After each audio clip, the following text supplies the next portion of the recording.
This is the Gary Vision Indigenous Network, where we keep it real. Changing the way we look at Garifuna is our objective, with thought-provoking conversations with Francois Estrada, the Healthy Corner with Melissa Rock, and of course, the Culture Meets Conversation with Amadi Denzilino.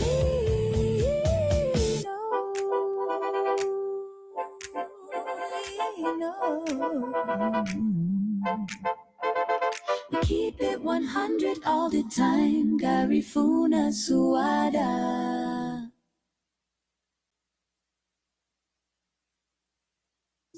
This is GariVision Indigenous Network, where the Garifuna culture thrives.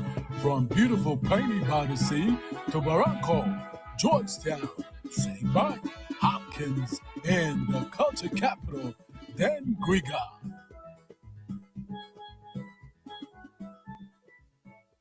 I am Denzel Amadilino, and you're watching Culture Meets Conversation on the GariVision Indigenous Network.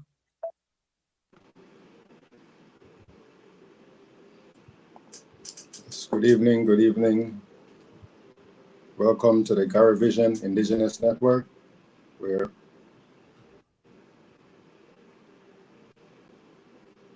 Go ahead. Yes, good evening, good evening. Welcome to the GariVision Indigenous Network, where culture meets conversation. I'm your host, Amadi, and thank you for joining.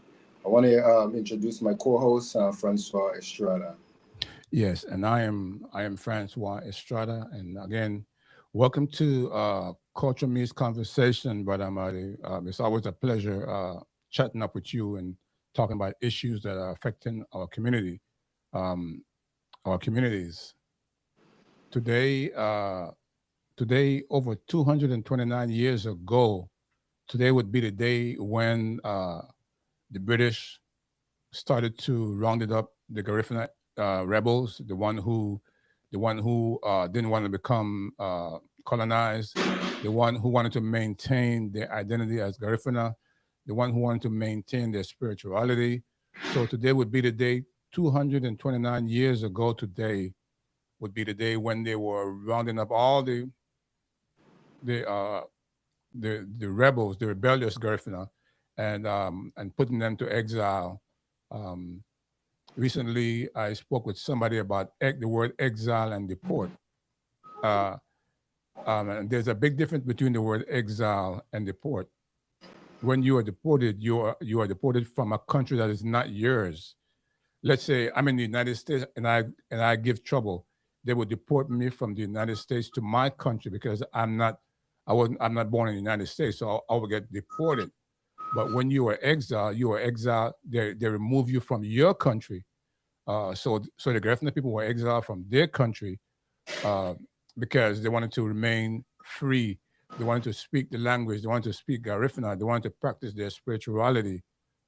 So today we pay homage to all our Garifuna ancestors who paved the way for us, man, who died because they wanted to remain Garifuna. They wanted to remain free. They wanted to be able to speak their language and practice their culture. So I stand on the shoulders of these great Garifuna men and women. But Amadi? That's right, Francois, man. One more thing. When I went to Baliso, I climbed on the highest peak, and I got these rocks, right? These rocks, because these rocks remind me of a time when we were solid, when we were a nation, when we fought as one, when we practiced Albo Amoronu, when we spoke our language, we ate our food, we danced to our music, we played our drums. So these rocks represent the time when we were solid as rocks. And then inside this vase, there's grains of sand that I dug up from the beach in Balisol, because the sand remind me of how we are fragmented, we are divided, we are so filled with hate and jealousy, and it has to come a time when we come back to the rock, solid as the rock. So these rocks and these grains of sand, I brought them back from Balisol to remind me of who we are then and who we are now. All right, Brother Marty. Yeah, it sounds good, Francois. So what we have today, again, it's, I guess it's all coming together because for viewers who are here, we've been talking about history of history of the Garifuna people, the influences of these societies, and now look at the world today, the way it is, and leadership, right? Where leadership has come. So today's session is about the failures or systematic failures of our leaders as Garifuna people in Belize, and just people as Belizeans. So today we want to talk about some of the failures, and from our perspective, from my personal perspective, is that there aren't any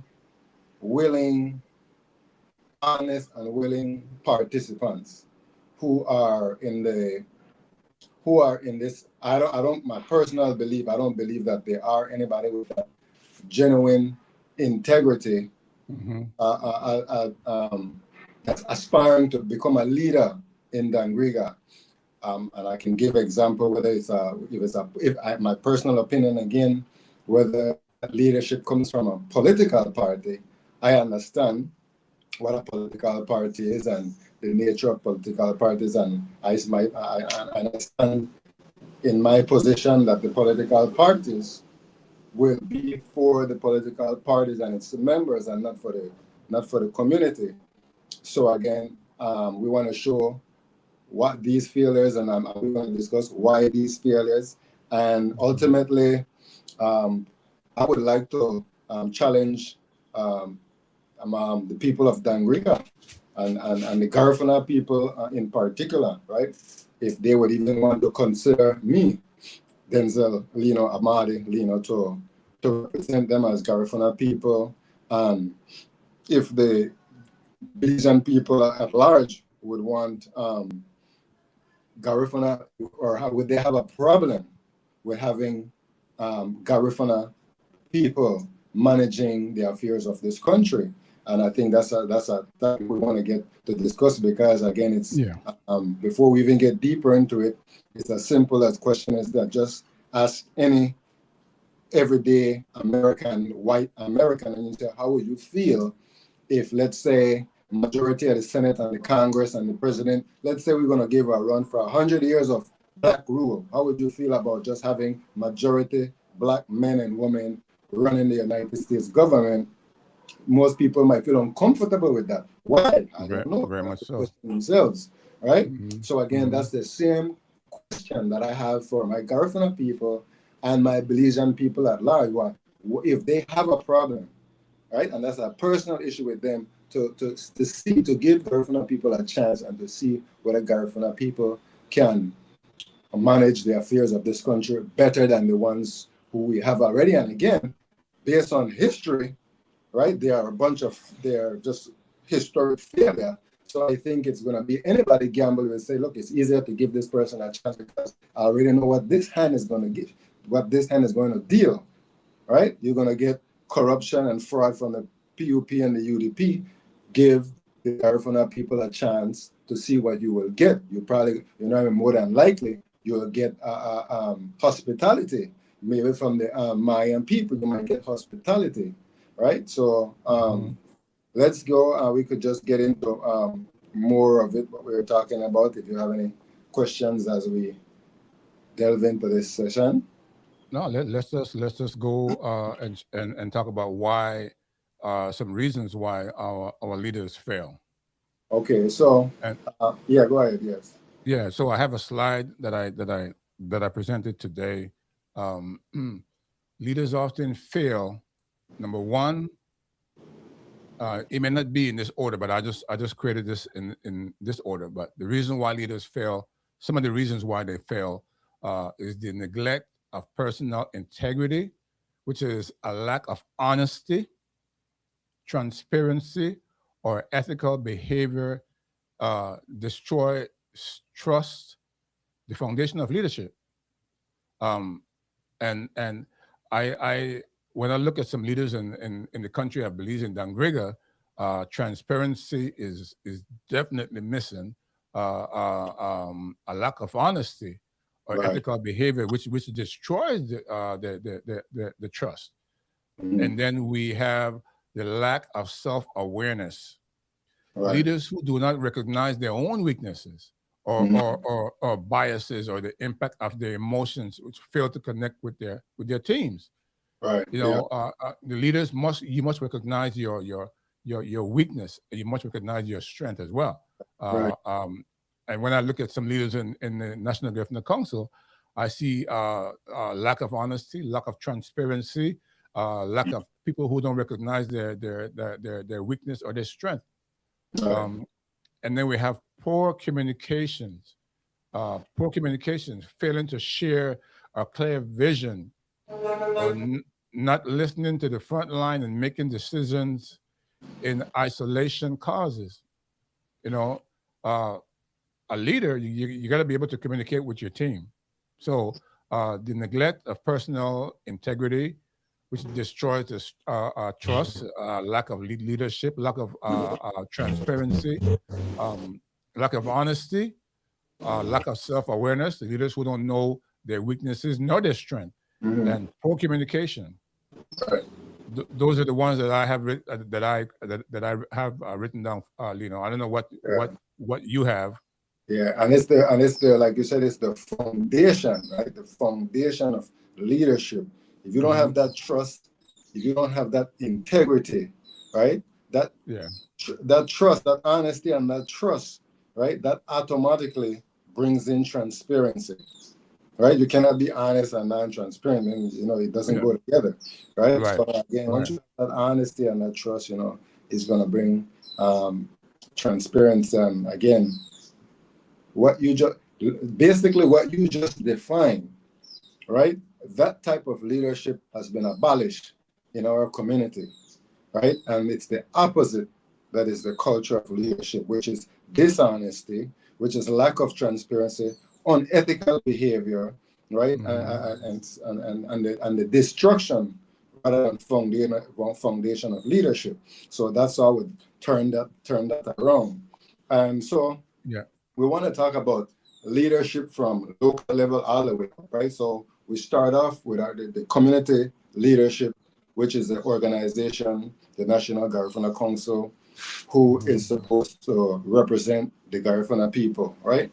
And we know how, and now, based on our research and our study and our research, we've learned and connect the dots from the historical standpoint, contemporary, and up to Hmm. today, how the National Garifuna Council was just how would you even say it? Just basically became a government agent, right? Right, NGC works with the government. It's not it's right. not separate from the government. It works with Absolutely, the government, and that is absolutely. wrong about that. So again, Hmm. so that's the National Garifuna Council have not protected our land. Clearly, that's obvious.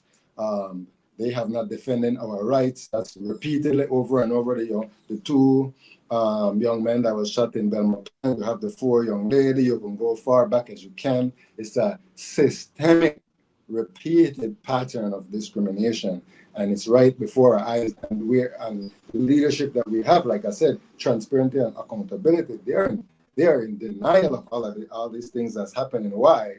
Because personal belief, again, well, not only personal belief, is that public sentiment, the public idea is that they're being paid off, to keep silent, right? Mm-hmm. So after we got the National Garifuna Council, now we have the Dangriga Town Council. We even have the history of the Dangriga Town Council and understand that it was one of the first town administrators in Belize, in Dangriga, right? That's one of my understandings. So again, Garifuna, the Garifuna people and Dangriga has been in Belize since before Belize itself, right? So again, with the town council,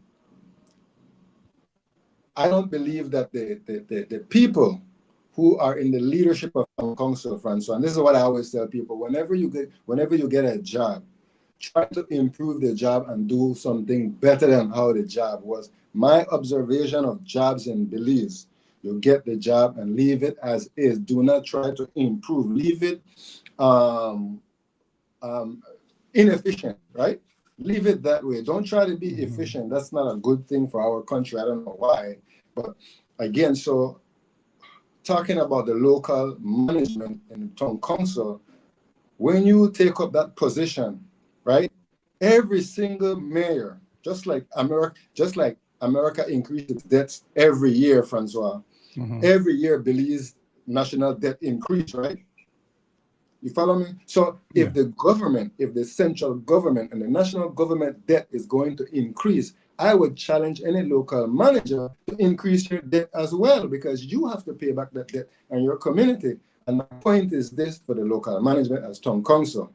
I always say, you always town council complaining, we don't have no money, we don't have this. Fight for resources, fight for more money. Don't just sit there and be quiet and complain that there is no more money.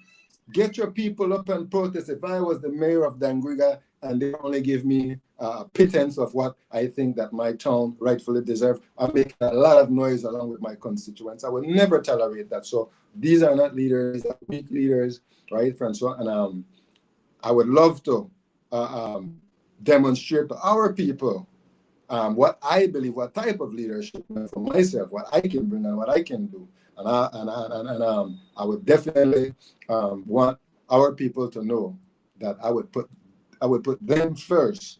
And when I say I would put our people first, Francois, I mean this with my life. If I should challenge any politician in Belize, like for example, let's use a Louis Zab, would you put your life on the line for the love of the Garifuna people? It would be a dumb question to pose for Louis Zab, because he would say, why should I? Right? So again, that's for our people to get the reality check of who their leaders are and who they choose to be to lead them. Right? Again, so the town council, I'm talking about what the town council can do as well, right? And these are our leadership. Now, when we get to the central government side, we are now talking about the area representative. I don't believe that many of our people know the true reason or the purpose of an area representative. And maybe perhaps the area representative himself doesn't know, because he's just playing by tradition. Because by tradition is that whenever you're elected as an area representative, you go and try to lobby and get contracts with your ministry and your portfolio, and that's how you get your money. You as an area representative, what you do, you hustle for yourself and your family and your friends. When in true essence, an area representative for me is to go, if I elect you as an area representative, I just gave you a job to go to, while I go and do my 9 to 5, or while I go do this, you go to central government and you speak on my behalf. You tell central government what I want, not what Louis Zab want, not what Louis Zab care. Tell you're speaking for me. I'm saying, and I would ask him to repeat after me. This is what I tell you. We want our land. We want a stable. We want a better economy. We want our environment to be cleaner. We want our beaches to be clean. Things like that. This is what the Garifuna people say to our leaders when they make their votes. When the leaders get elected into these position, they don't do anything the people ask. Yet people don't realize then that they should feel betrayed. They don't realize that they should be disrespected. They don't realize that they should give that impression that if you ever come around me, it could get violent because the last time you were around, you deceived me, right? That's the impression that we should give, because that is wrong for somebody to lie and deceive you and cheat you and rob you and dare come to your face and want to shake your hand and smile. And, those aren't things that, again, in my leadership, those are condemned. Those are looked down upon, should be frowned upon. Those aren't the type of behavior that we're gonna condone. That's again, and we're gonna get to how we're gonna do it from. So when we get to this decolonization, but let me take a pause and ask if you want to ask anything. Can you hear me? Yes, I can hear you. I don't know what happened to my video. Okay, well then I guess we're just gonna continue the show like this. Yeah. My video is gone, but I was gonna mention earlier while you were talking about transparency and and a lack of honesty. From the inception of Gary Vision, we have been talking about transparency, and we have been asking to see transparency, but there's a lack of honesty. There's a lack of transparency, and they're not being honest. Right. And all we have been doing was just asking. We've just been asking some very serious questions. If you are representing the Garifuna people, where is the transparency? Why can't we take a peek at the books? We want to see where all the money that you're collecting is going. Right. But again, this is a problem that started from the top, and it started from, like I said, it comes from the top, from the leadership top down. The Garifuna community, right? If you look at our community, we are. I'm not going to say we are, because whatever we are today, it was forced upon us, right? We are a people of integrity. Right, Garifuna people are very honest people. You can still see that in Garifuna people, but again, I can also see the betrayal upon my Garifuna people, where that they become the lying and the backbiting and the deception become normalized in our community. But it's funny that, like I said, because I am of both generation, I'm there and now, so I see the transformation with my Garifuna people, that I still see the honesty and the genuine hospitality within my Garifuna people, but I'm also seeing the shift away. That's why you are getting this back and forth complaint about our Garifuna people, because we know that we were not always this way, right? We were not always this way. Can you hear me? Yeah, I can hear you. Okay, all right, yeah. I can hear you, but like I said earlier, my video has disappeared, so we're trying to bring it back on screen right now. But just keep on talking.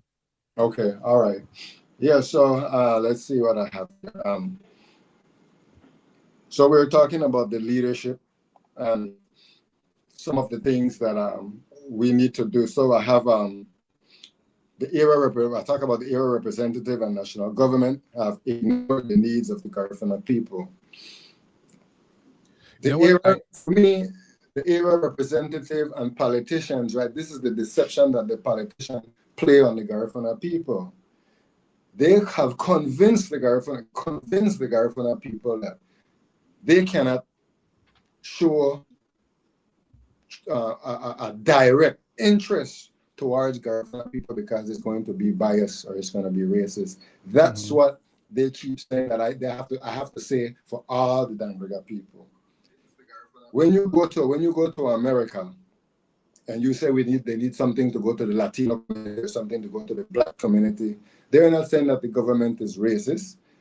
What politics have done to the Garifuna people is it's so unfortunate that they have deceived our people so much to say that it's bias to tend to the Garifuna need, because the Garifuna people, basically what they're saying, Francois, the Garifuna people are no exception.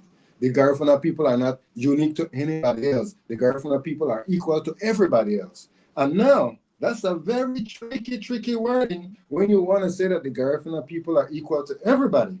Just like if you're in America now and you say everybody in America is treated equally, is that true? That is a very deceptive. I remember I said that the European language is so deceptive when you can talk about equality and everybody is equal, right? So this is the deception in our community in Dangriga. Politics play that. You cannot focus on one group because it's going to be racist. No, it's not true. You can focus on a group that has been historically, systematically marginalized and mistreated, and you're telling me that they are not unique from the rest of the group. You can, if Garifuna people can learn how to educate our leaders, like a Louis Zab, like a Briseño, and say, sir, let me educate you real fast. There's no Hispanic in Belize. There's no Chinese in Belize that has been treated the way the Garifuna people have been treated. You cannot put us in the same basket. We are not the same. Yes, we are all human beings, but you did not treat us all equally as human beings, and it's up to today. So what we're doing when we're asking to focus on the Garifuna people is because of the many years of neglect, and what we're trying to do is to balance the notion of fairness and justice.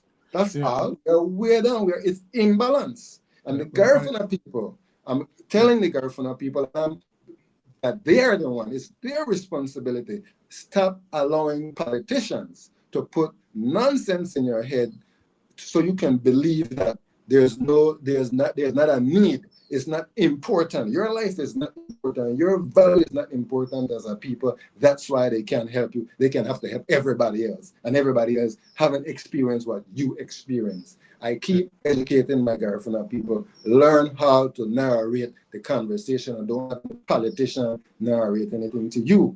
The moment you give the politician microphone to control the narrative, they will tell you what to believe, how to think, and how to respond. But Mario, let's go back to leadership for a moment. Do you think that the leadership in the National Garifuna Council, do you think that these leaders are trained to be leaders? Once you become a leader of, let's say you become the president of NG's National Garifuna Council in any branch in Dangriga or St. Vital or Hopkins, do you think if these leaders are trained, do they go to a leadership academy or anything like that? Do you know?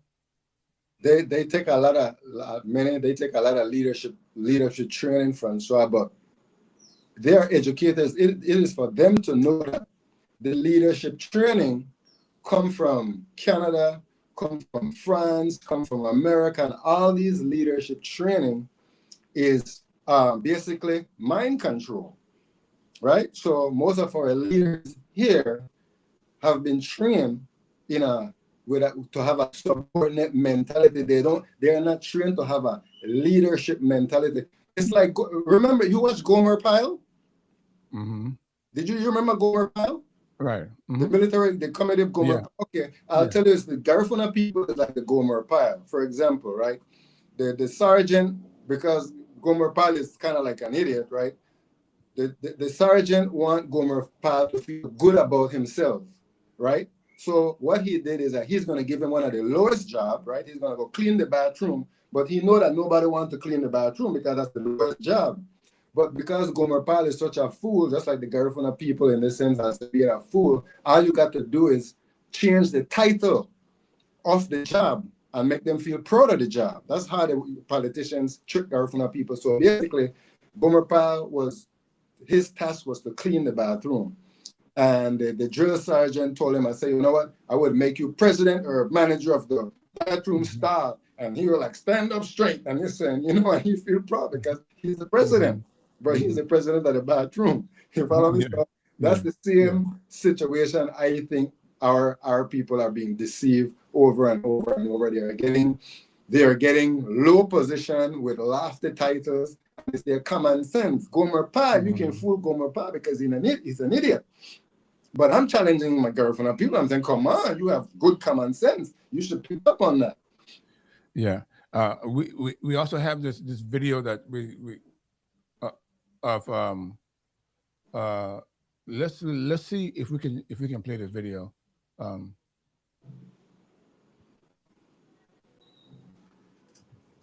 switch to the 8 down.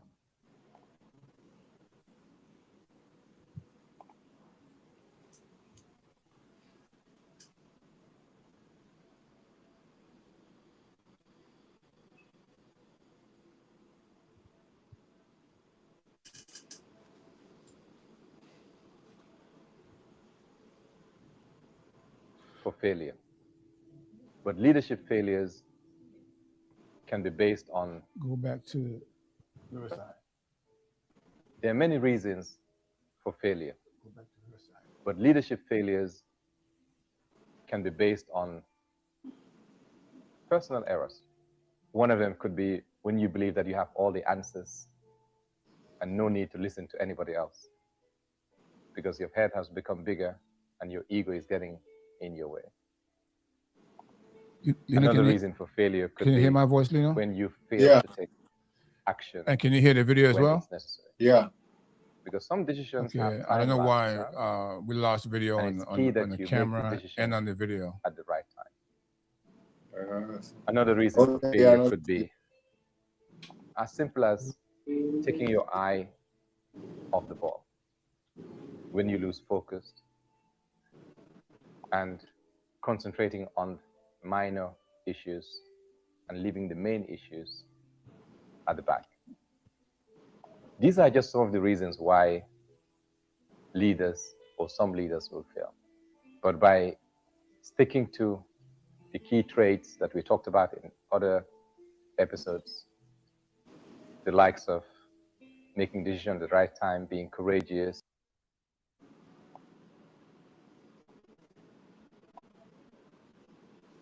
and the likes, chances of success is extremely higher. On that note, I will leave you with my deep conviction that success is possible. Stop procrastinating. Take action now. Can you hear me? For a bright future. Yeah, I can hear you. And the camera, they go on and off. Okay. All right. We're having some problems today. All right. Well. Let's just continue without me. Okay. All right. Sure. Yeah. So we are continuing, and after we talked about the era representative Francois was going from the leadership structure, right, from the smallest to the greatest, how they have ignored the needs of the Garifuna communities, promises made over and over, and promises broken. The government, and basically what I'm saying now to topple all this. What the Garifuna people need to understand and the Belizean people need to understand is that the government administration is continuing to operate under a colonial system that does not serve the Belizean people. And I can do maybe a separate on that when we talk about the government, we talk about the state, we talk about political official.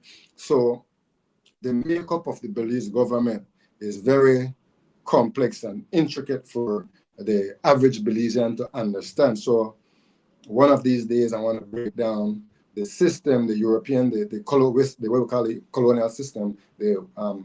Our system presently is Belize is under the British parliamentary system, based on the British Westminster system.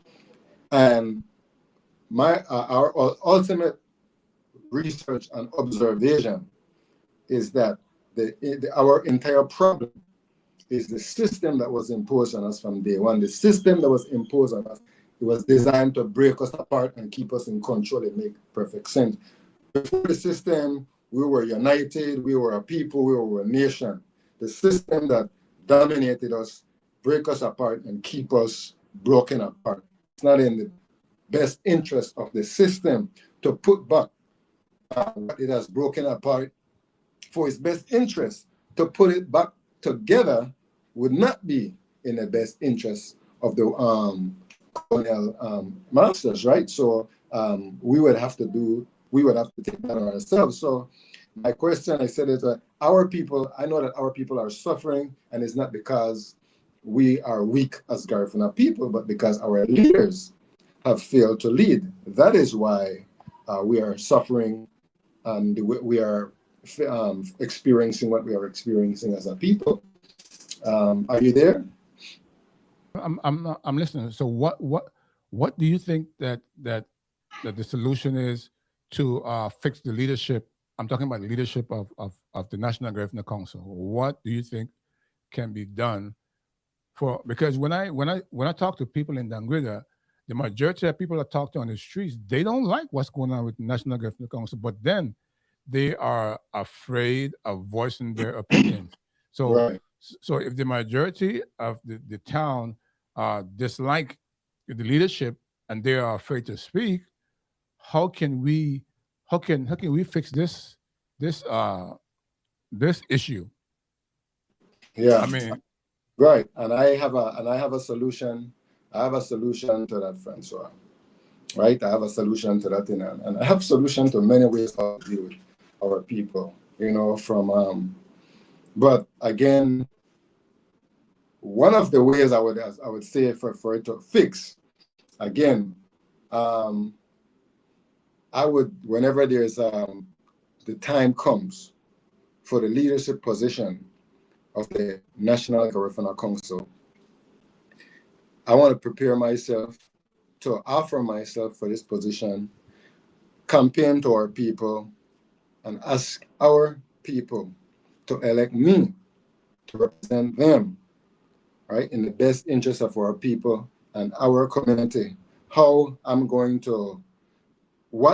to do. Well, if you want to say how I'm going to do it, I can go into that, but I can also say what some of the things that I want to do, right? And it all kind of interrelates to how I'm going to do it, right? But I want to start off with education platform. Our people really need to be educated. We have to educate our people to change their mindset. Now, if that position, if I would get that position, right, for the number one thing for anything to get started is capital, is resources. Our Garifuna people, and not only our Garifuna people, let me just say that every people, basically the system designed to run on money, right? So we would need financial capital to do whatever idea I have started. But I'll tell you how I can do it. I'll give you an idea of how it could have been achieved a long time ago. I've been speaking with many Garifuna people here in Dangriga, contending with many Garifuna people in Dangriga, and I've been saying this from day one. There are always grants. There's always money coming in from European country that. can you still hear me? Yes, I can hear you. Oh, okay, all right. Yeah, right. That we can prepare. We should have prepared all these programs. Prepare these programs so when these monies come available to use for our community. I think our leaders fail on that. There are other type of investment that I, as a leader, would look into, just like what the Maya people are doing in southern Belize. They just got a grant for $40 million US. I've been speaking about that for the longest. We could have beat the Mayans to it. When about a couple of years ago, we had a show, Francois, when I mentioned about how the Maya people were positioning themselves in a position of power. For example, many of the Maya men, they're in different forms of their men. They go straight into position of authority. Yeah.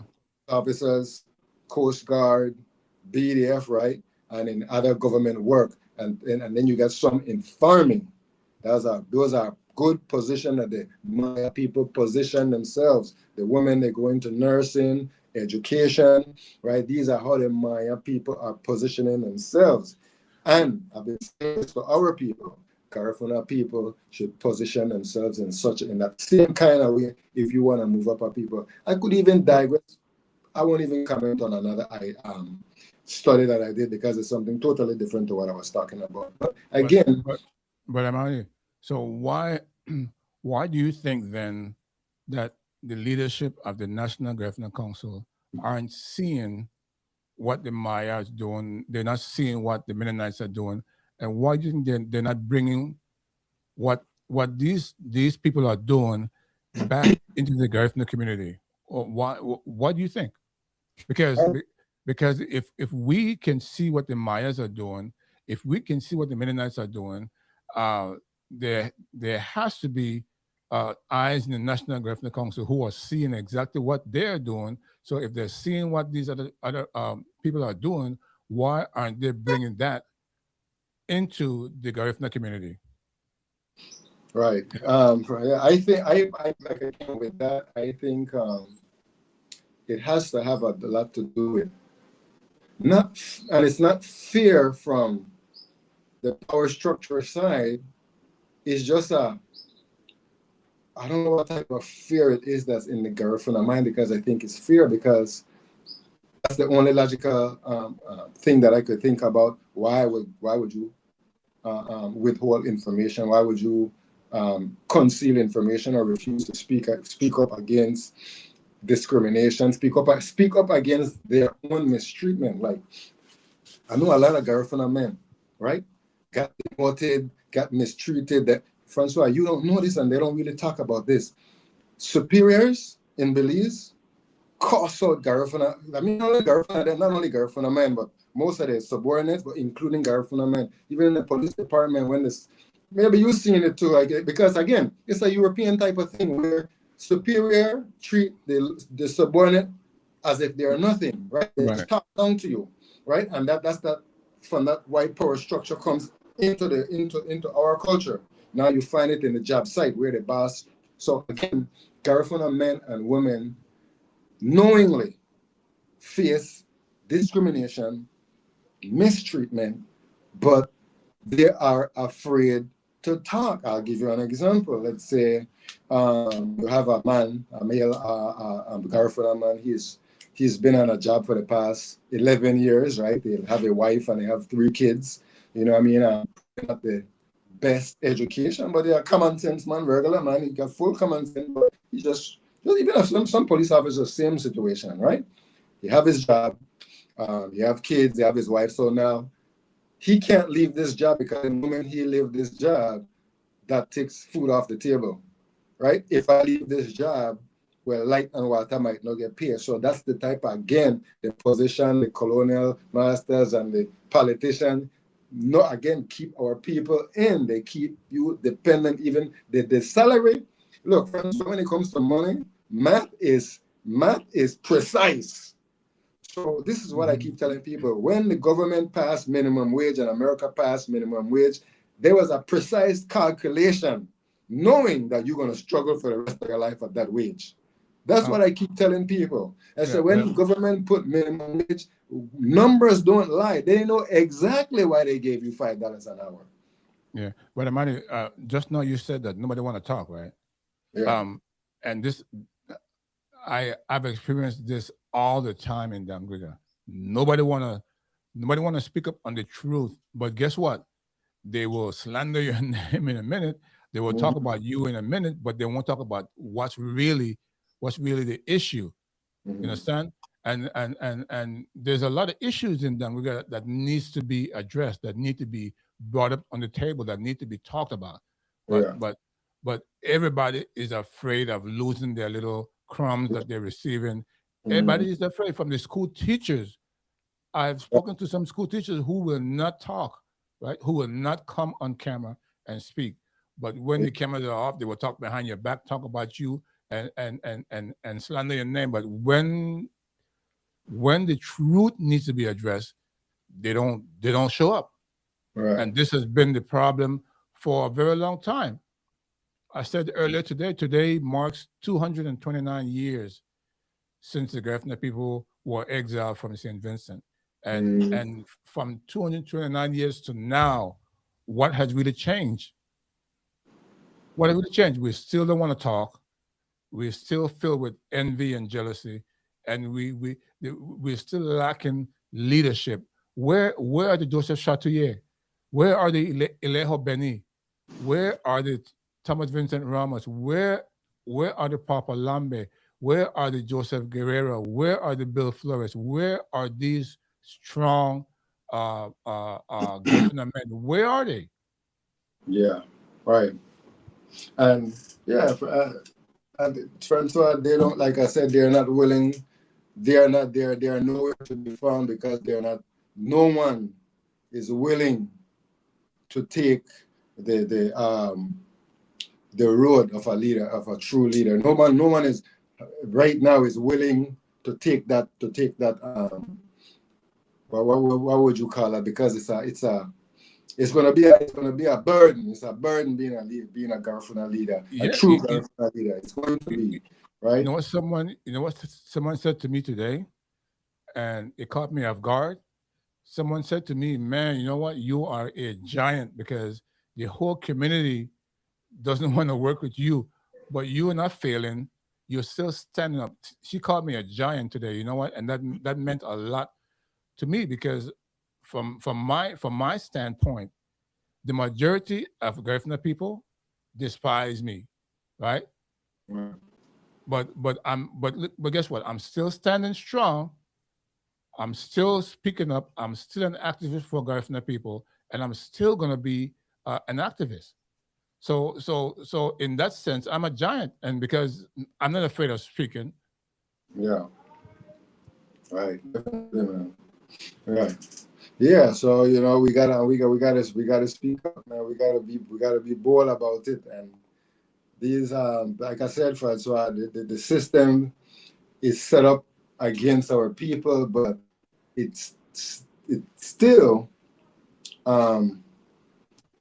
troubles me when I don't see that. They see when you realize, eventually you have to realize that something just isn't right, something just not a work out. You mean to tell me people go on a daily basis and just continue to never stop and think and question life? That's the question I'm saying, that the average person don't really stop and question and think, question life and just ask, what's going on with my life? What's this? Why this? Why? Just start asking questions and actually find solution. I think no, there's a great majority of people with this very question that I ask you are even mentally lazy. They don't have the patience to find the answer forever. They just keep living life the way it is, as long as I'm surviving. And yeah, you know what, Francois? When it comes to religion again, they keep justifying their lives by God's will. yeah. Again, that's where the danger again of religion come in. Oh well, I mean, at least I got life. Thank God for that. Man, those are my pet peeve, man. When people give God thanks for the BS, come on, man. It's a mental thing that we need to religious decolonization of our people. I'm 100% guaranteed on this. Religious indoctrination is one of the root causes of the destruction of our people from Central America all the way to Africa. Wherever they took Christianity, destroy the people. And I'm telling you, Christianity is the only religion that does this, When it claimed to be the best and it was to be the most superior, the most best of all, is the worst religion from the inception. It's always all throughout the Bible about mass killing. I don't see, again, by the time you reach an adult with normal adult intelligence, God-given intelligence, your brain, no white man, but nobody give you God, give it. You say God give you the brain, you're supposed to be able to start rationalize and say this don't make sense. Yeah, well, you know what, man, I've always said that our leaders are leading us in a pit, you know, and we're gonna continue allowing our leaders to lead us in a pit because we are afraid of speaking up, we are afraid of standing up, and we are afraid of making the noise, making good trouble. You know, you said earlier that they should ask themselves a question. No, they should really ask themselves a question: what is my purpose? What what is my purpose? What exactly is my purpose? Why did the Most High put me here? What is my purpose for my people? Yeah. You know, and I believe, man, if our leaders ask themselves those questions, they'll find the answer. They'll find a solution. Mhm. Yeah, because friends, I'll tell you something, right? I feel so terrible. I feel so my own personal compassion that I have when I see school teachers for 20 years, 25 years, still struggling, man, right? Or living that condition of life that barely Right. show some type of improvement. Police Mhm. officers, for many years, they've been officers for 30 years, and you just see all you can see is the wear and tear of all the years that they've been through, rather than the benefit and the privilege of what they've been through in Belize. That's what you get when you Belize. You see the wear and tear. When you retire in America from these things, you see the benefit and the privilege of being a school teacher for 30 years or a military man for over 20 years or things like that. In Belize, all you see is the debris of the leak that you have to take, and nothing, barely anything at the end.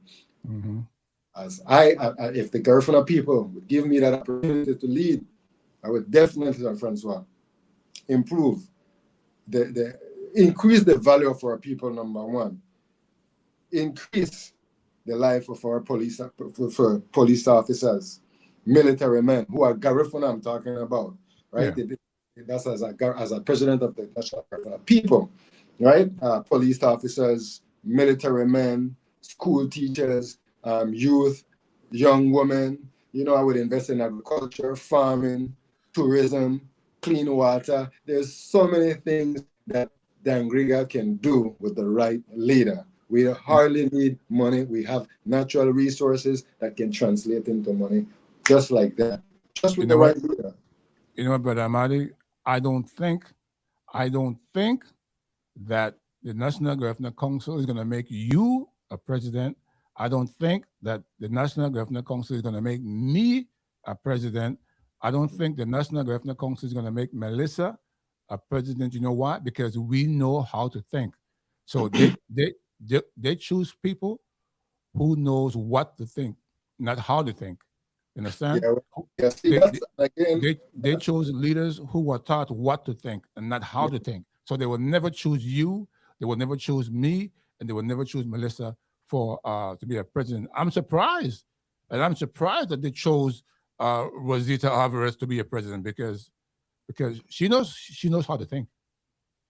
Yeah, I know what I could suspect why they chose her, but then again, she could do some change. She can make some changes, because what happened is, right, that the way how the Cayetano and the government, right, because the Cayetano and the government is in cahoots of all these branches of National Garifuna Council. These are the group of people that control the Cayetanos and the government, right?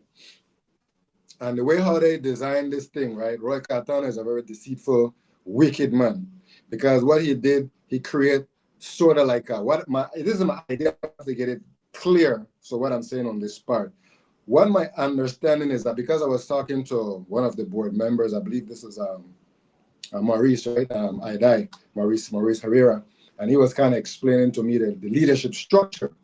And to me, I don't sense that Maurice had it clear himself, but after the conversation, I started to analyze the conversation and what we said. What I took from that was that Roy Cayetano created sort of like a invisible executive body, right? He last week, that, like, for example, you have the Belize government and then you have the cabinet.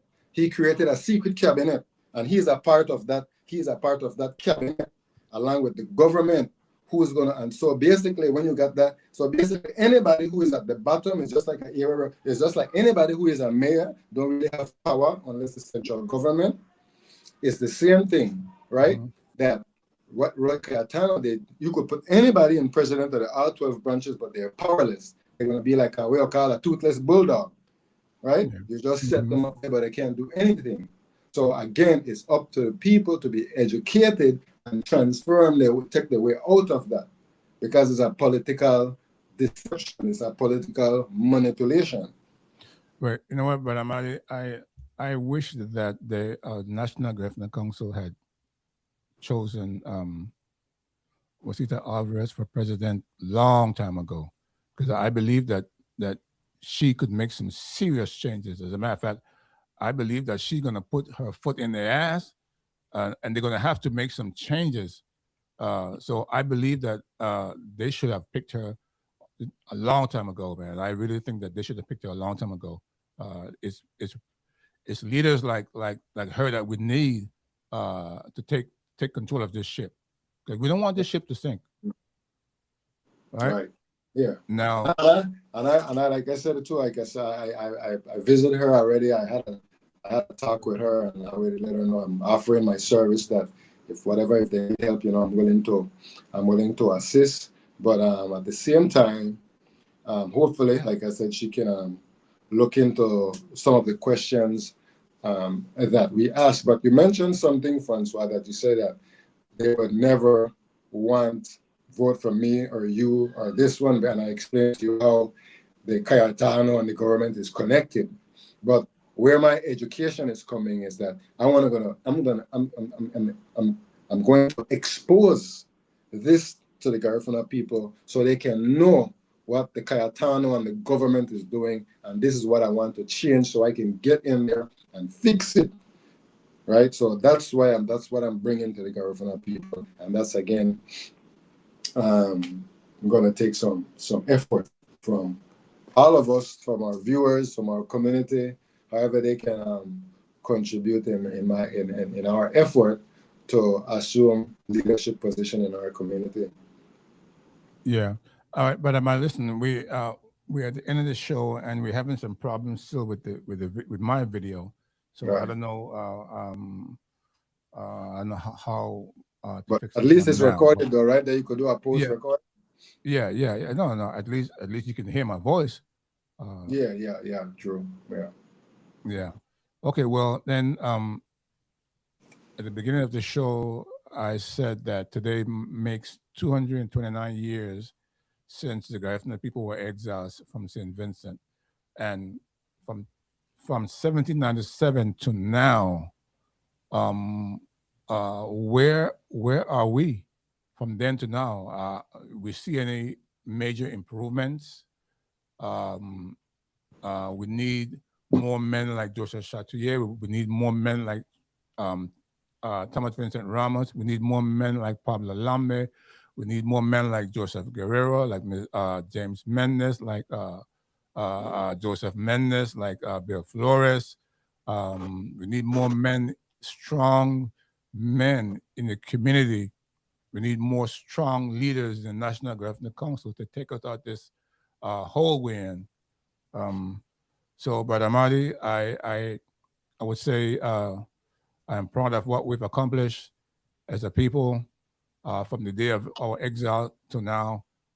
We have a lot of work to do. So you want to close it out? Yeah, Francois, again, I want to thank our viewers today and tomorrow. I want to remind you to please show your support by subscribing to the channel, liking and sharing. With that, much love, much respect. Till next time.